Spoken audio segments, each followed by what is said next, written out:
East India కంపెనీలకి ఈనాడు ఉన్న అదానీ అంబానీలకి దేశాన్ని అప్పజెప్పాలన్న ప్రణాళిక వాళ్ళు కుట్రపూరితంగా ఆలోచన చేసినరో అది అమలు చేయలేకపోయినరు.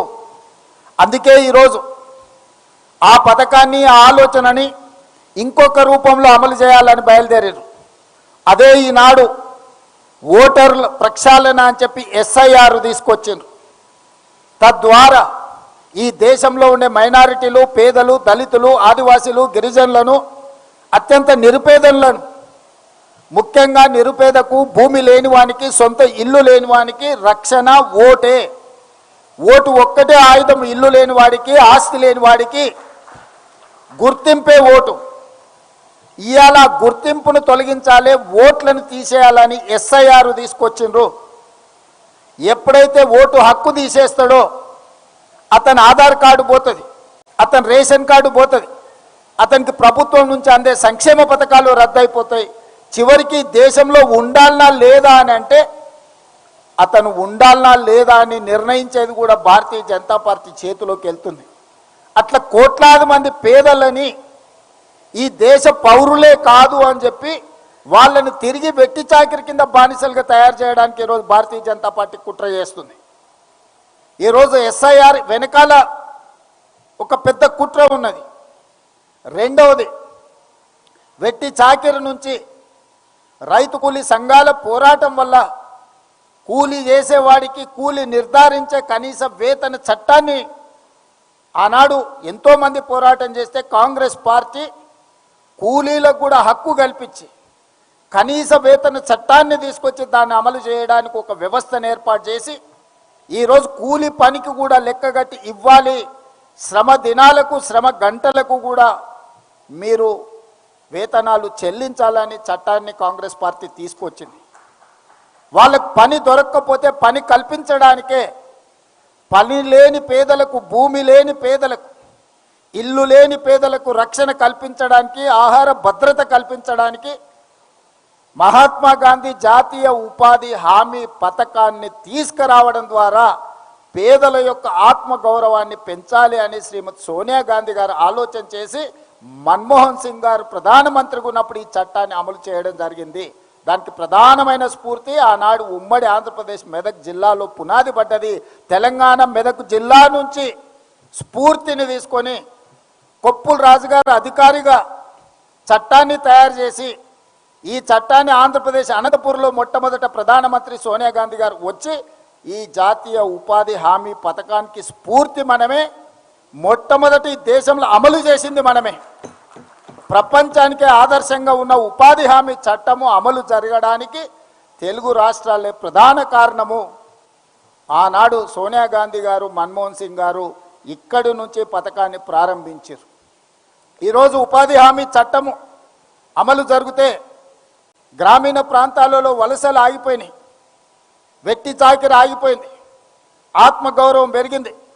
పని దినాలకు, పని గంటలకు డిమాండ్ చేసి తీసుకునే పరిస్థితిలో కార్మికులు వచ్చిండ్రు, కూలీలు వచ్చిండ్రు. ఇవాళ అదానీ అంబానీ లాంటి పెద్ద పెద్ద పారిశ్రామికవేత్తలకు అగ్వకు లేబర్ దొరకడం లేదు. కాబట్టి ఈ జాతీయ ఉపాధి హామీ పథకాన్ని గ్రామాలలో రద్దు చేస్తే మళ్ళీ గ్రామాలలో ఉన్న పేదలు వలసల పేరు మీద పట్టణాలకు తరలి వస్తారు.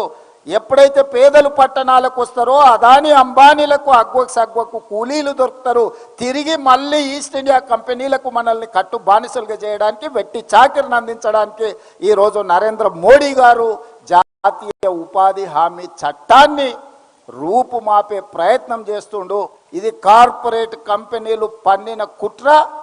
ఆ పన్నిన కుట్రను అమలు చేస్తున్నది బీజేపీ, నరేంద్ర మోడీ. ఈ కుట్రను తిప్పికొట్టాల్సిన బాధ్యత ప్రతి పౌరుడి మీద, ప్రతి పేదవాడి మీద ఉన్నది. పేదల ప్రతినిధి అయిన కాంగ్రెస్ పార్టీ కార్యకర్తల మీద ఉన్నదని చెప్పి ఈరోజు మీ అందరికీ నేను విజ్ఞప్తి చేస్తున్నాను. గతంలో వ్యవసాయం మీద కుట్ర చేశారు. రైతు వ్యతిరేక నల్ల చట్టాలను 3 తీసుకొచ్చారు. ఈ దేశంలో వ్యవసాయాన్ని మొత్తాన్ని అదానీ అంబానీ అమెజాన్లకు తాకట్టు పెట్టాలని నరేంద్ర మోడీ గారు పార్లమెంట్లో చట్టం తెచ్చారు. ఆనాడు నేను, ఉత్తమ్ కుమార్ రెడ్డి గారు, కోమటిరెడ్డి గారు మన ప్రాంతం నుంచి పార్లమెంట్ సభ్యులం. రాహుల్ గాంధీ గారు స్పష్టంగా నరేంద్ర మోడీకి చెప్పాడు, నువ్వు తెచ్చిన రైతు వ్యతిరేక నల్ల చట్టాలను ఉపసంహరించుకోవడమే కాదు, ఈ జాతికి నీతోని క్షమాపణ చెప్పిస్తా, అప్పటి వరకు మేము పోరాటం చేస్తామని రాహుల్ గాంధీ చెప్పినరు. అది నిజమైంది. రైతు వ్యతిరేక నల్ల చట్టాలను తెచ్చిన నరేంద్ర మోడీ చట్టాలను ఉపసంహరించుకోవడమే కాకుండా ఈ జాతికి క్షమాపణ చెప్పించిండు రాహుల్ గాంధీ నరేంద్ర మోడీ గారి చేత. ఇది మన నాయకుడు సాధించిన విజయం రైతుల కోసం. ఈరోజు కూడా రైతు కూలీల కోసం ఏదైతే రైతు వ్యతిరేక చట్టం తీసుకొచ్చిండో నరేంద్ర మోడీ, విబీజీ, రామ్జీ, అందులోనే గందరగోళం ఉంది. వికసిత్ భారత్ ఎక్కడున్నది? ఇందులో సంక్షోభ భారత్ను సృష్టిస్తున్నావు. పేదలను వెట్టి చాకిరి బానిసలుగా చేయడానికి నువ్వు చట్టాన్ని తెస్తున్నావు నరేంద్ర మోడీ గారు. ఈరోజు మళ్ళీ ఏ తెలంగాణ రాష్ట్రం అయితే ఈ చట్టానికి స్ఫూర్తినిచ్చిందో, ఏ తెలుగు భాషల ప్రాంతంలో మొట్టమొదట అమలు జరిగిన మహాత్మా గాంధీ జాతీయ ఉపాధి హామీ చట్టం ఉందో పునరుద్ధరించే వరకు నీతోని కొట్లాడతాం. ఈ చట్టం పేదలకు వ్యతిరేకంగా తెచ్చినందుకు మళ్ళీ పేదలకు ఈ జాతికి క్షమాపణ చెప్పే వరకు నరేంద్ర మోడీ గారిని వదిలే సమస్యనే లేదు. దీని మీద సంపూర్ణమైన కార్యాచరణ ఏఐసిసి నుంచి ఆదేశాలు అందుకొని మన అందరం కూడా క్షేత్రస్థాయిలో వెళ్ళి ప్రజలకు వివరించాలి. ఈ చట్టం ఏదో మార్పు కాదు. ఈ చట్టం మనల్ని తిరిగి కార్పొరేట్ కంపెనీలకు కట్టు బానిసలుగా మార్చడానికి తీసుకొచ్చిన చట్టం. ఈ చట్టాన్ని సంపూర్ణంగా తెలంగాణ శాసనసభ ఏకగ్రీవ తీర్మానం ద్వారా తిరస్కరించింది. శాసనసభలో మొదలైన తీర్మానం గ్రామ సభలకు వెళ్ళాలి. ప్రతి గ్రామ సభ పెట్టి ఈనాడు 12,702 మంది గ్రామ సర్పంచులు ఎవరైతే ఎన్నికైనరో 12,702 మంది గ్రామ సర్పంచులు గ్రామ సభలు పెట్టడం ద్వారా ఈ చట్టాన్ని తిరస్కరిస్తూ ఏకగ్రీవ తీర్మానాన్ని గ్రామ సభలలో ప్రవేశపెట్టాలి. జనవరి 20 తారీఖు నుంచి 30 తారీఖు లోపల ప్రతి గ్రామ పంచాయతీలో గ్రామ సభ నిర్వహించడం ద్వారా ఈ 10 రోజుల్లో ప్రతి గ్రామ సభలో కేంద్ర ప్రభుత్వం ప్రవేశపెట్టిన ఈ రైతు కూలీ వ్యతిరేక చట్టాన్ని, జాతీయ ఉపాధి హామీ పథక రూపురేఖల మార్పును వ్యతిరేకిస్తూ గ్రామ సభలలో తీర్మానం ప్రవేశపెట్టాలి. ఎగ్జాక్ట్గా ఏ తీర్మానం ప్రవేశపెట్టాలనో మొన్న శాసనసభలో సీతక్క గారు శాసనసభలో ప్రవేశపెట్టిన తీర్మానం యొక్క మ్యాటర్ని, ఆ వివరాలన్నిటిని కూడా గ్రామ సభలకు పంపాలి. ఇది గ్రామ సభల సర్పంచుల బాధ్యతనే కాదు, ప్రతి ఒక్క ప్రజాప్రతినిధి యొక్క బాధ్యత. అందుకే ఈరోజు ప్రతి శాసనసభలో ఉండే శాసనసభ్యుడు తన నియోజకవర్గంలో పూర్తి స్థాయిలో ఈ కార్యాచరణ అమలు చేయడానికి వాళ్ళు పూనుకోవాలి. అదేవిధంగా శాసన మండలి సభ్యులు, పార్లమెంట్ సభ్యులు క్షేత్రస్థాయిలో తిరగాలి. ఈరోజు 15 మంది ఏదైతే మంత్రులు ఉన్నారో హైదరాబాద్, సికింద్రాబాదులో ఉపాధి హామీ పథకం ఉండదు. ఈ 2 పార్లమెంట్లను పక్కన పెడితే 15 పార్లమెంటు స్థానాలలో 15 మంది మంత్రులను ఒక్కొక్క పార్లమెంటుకు ఒక్కొక్క మంత్రి ఇన్ఛార్జిగా బాధ్యత తీసుకొని ఆ పార్లమెంటు పరిధిలో ఉన్న ప్రతి గ్రామ పంచాయతీలో తీర్మానాలు జరిగే విధంగా తీర్మాన కాపీలను సేకరించే విధంగా 15 మంది మంత్రులను 15 పార్లమెంట్లకు బాధ్యత వేయాల్సిందిగా నేను ఏఐసిసి ఇన్ఛార్జ్ మీనాక్షి నటరాజన్ గారికి, మా మిత్రులు మహేష్ కుమార్ గౌడ్ గారికి విజ్ఞప్తి చేస్తున్నాను. 20 తారీఖు నుంచి 30 తారీఖు లోపల జరగబోయే గ్రామ సభలు జాతీయ ఉపాధి హామీ పథకాన్ని పునరుద్ధరించడానికి అవసరమైన తీర్మానాలకు 15 పార్లమెంట్లకు 15 మంది మంత్రులను మీరు బాధ్యతలుగా నియమించండి. పార్టీ పరంగా, ప్రభుత్వ పరంగా నేను ఆదేశాలు ఇస్తా, పార్టీ పరంగా మీరు ఆదేశాలు ఇవ్వండి, వాళ్ళ బాధ్యత. అదేవిధంగా పార్టీ శ్రేణులు స్థాయి ఉన్న నాయకులను, ఎన్ని మండలాలు ఉన్నాయో ప్రతి మండలానికి ఒక నాయకుని మీరు అపాయింట్ చేయండి. జిల్లా స్థాయి నాయకులను, రాష్ట్ర స్థాయి నాయకులను, జాతీయ స్థాయి నాయకులు కూడా ఈ కార్యక్రమంలో పాల్గొనాలి. ఒక్కొక్కరు ఒక మండల బాధ్యత తీసుకోవాలి. నేను కూడా ఒక మండలం బాధ్యత తీసుకుంటా. ప్రత్యేకంగా ముఖ్యమంత్రిగా కార్యక్రమాలు చేయడమే కాదు, ఒక మండలం బాధ్యత, ప్రతి గ్రామంలో పని జరిగిందా లేదా చూసే బాధ్యత, పర్యవేక్షించే బాధ్యత ముఖ్యమంత్రిగా నేను కూడా ఒక మండల బాధ్యత తీసుకుంటా. ఈ పార్టీలో జాతీయ స్థాయి నుంచి జిల్లా స్థాయి వరకు ఉన్న నాయకులు అన్ని మండలాలకు ఒక్కొక్కరు బాధ్యత తీసుకొని 20 తారీఖు నుంచి 30 తారీఖు లోపల ఈ కార్యక్రమాన్ని నిర్వహించడానికి అవసరమైన కార్యాచరణ తీసుకోవాలి. ప్రతి ఒక్క మండలానికి ఒక నాయకుడి పేరు మీరు అధికారికంగా ప్రకటించాలి.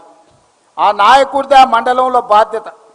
ఆ మండలంలో ఏదైనా కార్యక్రమాలు జరగలేదంటే ఆ నాయకులే దాని మీద పూర్తి బాధ్యత తీసుకోవాలి. మీరు ఆ విధంగా కార్యాచరణను నిర్ధారించండి. అదేవిధంగా ఫిబ్రవరి 3 తారీఖు నుంచి 9 ఉమ్మడి జిల్లాలు ఉన్నాయి మనకు. హైదరాబాదు జిల్లాలో ఉపాధి హామీ ఉండదు కాబట్టి మిగతా గ్రామీణ ప్రాంతాల్లో ఉన్న 9 జిల్లాలలో ఫిబ్రవరి 3 తారీఖు నాడు మహబూబ్ నగర్ జిల్లాలో మొదలుపెట్టి ప్రతిరోజు ఒక్క జిల్లాలో ఒక్కొక్క 1,00,000 మందితోని దీనికి వ్యతిరేకంగా పెద్ద ఎత్తున బహిరంగ సభలు చేద్దాం. 9 జిల్లాలు నేను పర్యటన చేస్తా. ఫిబ్రవరి 3 తారీఖు నాడు మొదలుపెట్టి 9 జిల్లాలల్లా నరేంద్ర మోడీ గారి యొక్క దుర్మార్గమైన ఆలోచన, పేద ప్రజల యొక్క వ్యతిరేక చట్టం, రైతు కూలీలను కట్టు బానిసలుగా మార్చడానికి చేస్తున్న ప్రయత్నాన్ని తిరస్కరిస్తూ 9 జిల్లాలల్లా పెద్ద ఎత్తున సభలు పెట్టాలి. ప్రతి సభకు ఒక మంత్రికి బాధ్యత ఇచ్చి 9 సభల నిర్వహణ కూడా దీన్ని ముందుకు తీసుకెళ్ళాలి. ఈ నిర్వహణ బాధ్యతను, సమన్వయ బాధ్యతను పొంగులేటి శ్రీనివాసరెడ్డి గారిని తీసుకోవాల్సిందిగా నేను చెప్తున్నాను. టోటల్గా పర్యవేక్షణ, ఈ అన్ని కార్యక్రమాల పర్యవేక్షణకు ఈరోజు మహేష్ కుమార్ గౌడ్ గారు, బట్టి విక్రమార్క గారు, అక్క మీనాక్షి నటరాజన్ గారు, వీళ్ళు ముగ్గురు టోటల్ కార్యక్రమాలను పర్యవేక్షిస్తారు. ఈ కార్యక్రమాలకు రాష్ట్ర స్థాయిలోనే కాకుండా జాతీయ స్థాయిలో సోనియా గాంధీ గారు వస్తే అత్యంత సంతోషపడే వ్యక్తిని.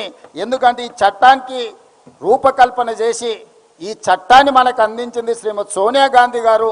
వారు ఒక కార్యక్రమంలో ఎక్కడైనా పాల్గొనే విధంగా, ముఖ్యంగా ఈ ఉపాధి హామీ చట్టాన్ని రాష్ట్రంలో అమలు చేస్తున్నది ఆ శాఖ పంచాయతీరాజ్ సీతక్క గారు. సీతక్క గారి నియోజకవర్గ ప్రాంతంలో పెద్ద బహిరంగ సభ పెట్టి సోనియా గాంధీ గారు, రాహుల్ గాంధీ గారు, లేకపోతే ప్రియాంక గాంధీ గారు ఎవరో ఒకరిని ఆ సభకు మొట్టమొదటి ప్రాధాన్యత శ్రీమతి సోనియా గాంధీ గారు. వారి ఆరోగ్య పరిస్థితి సహకరిస్తే వారిని తెచ్చే విధంగా, లేకపోతే ఖర్గే గారు, రాహుల్ గాంధీ గారు, ప్రియాంక గాంధీ గారిని తెచ్చే విధంగా మీ నియోజకవర్గ ప్రాంతంలో 1,00,000 మందితోటి ఈ చట్టాన్ని రద్దు చేయడానికి, నరేంద్ర మోడీ మీద యుద్ధం చేయడానికి కార్యక్రమాన్ని రూపకల్పన చేసుకోవాల్సిందిగా నేను వారికి సూచన చేస్తున్నా. ఇట్లా అన్ని రకాలుగా మనం ఈ కార్యక్రమాలను ఫిబ్రవరి 13 తారీఖు లోపల చేసుకుంటే ఫిబ్రవరి 1కి ఈరోజు బడ్జెట్ను ప్రవేశపెట్టబోతున్నారు. ఈ 20 తారీఖు నుంచి 30 తారీఖు లోపల మీరు చేసిన తీర్మానాలన్నిటినీ మన పార్లమెంట్ సభ్యులు గ్రామ సభల తీర్మానాన్ని తీసుకెళ్ళి లోక్సభలో రాహుల్ గాంధీ గారికి, రాజ్యసభలో మల్లికార్జున్ ఖర్గే గారికి ఇచ్చి ఈ అంశాలను పార్లమెంట్ సమావేశాలల్లా, మొట్టమొదటి రోజు బడ్జెట్ సమావేశాలలోనే నరేంద్ర మోడీ గారు తెచ్చిన చట్టానికి వ్యతిరేకంగా నిరసన కార్యక్రమాలలో మన పార్లమెంట్ సభ్యులు కూడా పాల్గొనే విధంగా కార్యాచరణ నిర్ధారించుకోవాలి. దానికి ఏఐసిసి ఇన్ఛార్జ్ గారు, డిప్యూటీ సీఎం గారు, అదేవిధంగా పిసిసి అధ్యక్షులు సమన్వయం చేసుకొని జాతీయ స్థాయికి కూడా మనం అనుకుంటున్న కార్యాచరణని వాళ్ళకు అందజేయాలి.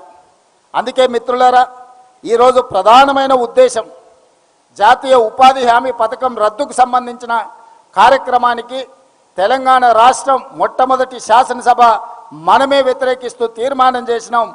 పెద్ద ఎత్తున గ్రామాన చిన్న చిన్న తండాలలో కూడా గ్రామ పంచాయతీలు ఉన్నాయి.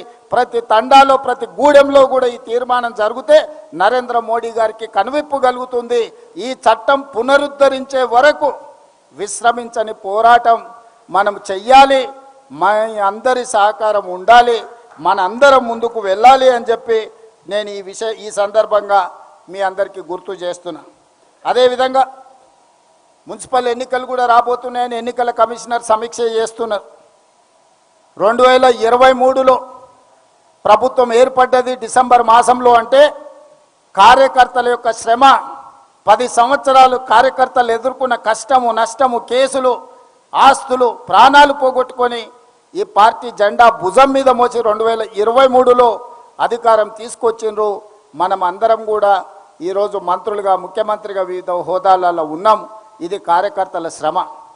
ఆ తర్వాత నేను చెప్పిన మా ఎన్నికల్లో మీరు పనిచేసిండ్రు, మీ ఎన్నికల్లో మేము పనిచేస్తామని చెప్పి మన గ్రామ పంచాయతీ ఎన్నికల్లో పూర్తి స్థాయిలో సమయం ఇచ్చి జిల్లా పర్యటనలు చేసి అందరినీ సమన్వయం చేసుకుంటూ గ్రామ పంచాయతీ కార్యకర్తల ఎన్నికలు, గ్రామ పంచాయతీ ఎన్నికలు అంటే కాంగ్రెస్ పార్టీ జెండా మోసిన కార్యకర్తల ఎన్నికలు. అందులో 66% కాంగ్రెస్ పార్టీ విజయం సాధించింది. టీఆర్ఎస్కి 27% వస్తే బీజేపీకి 6%, వాళ్ళిద్దరు పొత్తులు కలిసి 33%, 1% కమ్యూనిస్టు సోదరులకు వచ్చింది. 2/3 మెజారిటీ అబ్సల్యూట్ గ్రామ పంచాయతీలలో మనం పట్టు సాధించినాం. ఇప్పుడు మున్సిపల్ ఎన్నికలు రాబోతున్నాయి. 23లో అసెంబ్లీ ఎన్నికల్లో నెగ్గి చూపించినాం.